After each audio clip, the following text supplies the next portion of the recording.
Since the quarantine, some residents in the south side of Fort Wayne are noticing some signs popping up more than usual.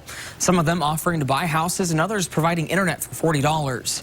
Several residents on Facebook expressed frustrations with them, and one woman took it a step further, reaching out to the city. Fox 55's Gentile Nill tells us what she has to say. Gentile. Hunter, the location and the amount of the signs is pretty bothersome for one woman I talked to. She says they're targeting an area of the city that has enough on their plate already. Holly Munoz takes rides around the neighborhood fairly often, but it's looking strikingly different to her these days because now these signs keep popping up randomly. You know, at first you start seeing them on the main thoroughfares, Lafayette. You know, they start popping up on corners, on the intersections, and then you notice it's every corner. And then we start seeing them in the neighborhoods. People are actually bolting them to our telephone poles, using ladders to get high enough up so that they can't be removed.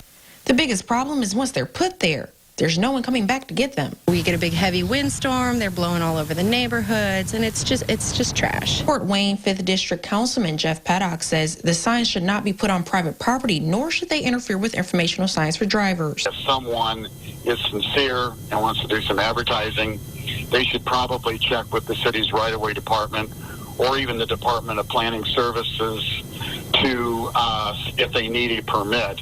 You know, many of these are small signs, but some can be quite large, and you don't want them blocking the information that you need.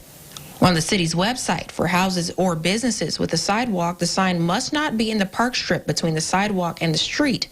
If the location does not have a sidewalk, generally the signs need to be 11 feet from the curb or edge of the street. So usually people that do yard sales, those are kind of looked upon as something that is only going to be up for a couple of days. I think the ones that we're mostly concerned about are some that put up for several weeks or several months and probably need to get a permit from the right-of-way department or the Department of Planning Services to do that and then do it in the proper way.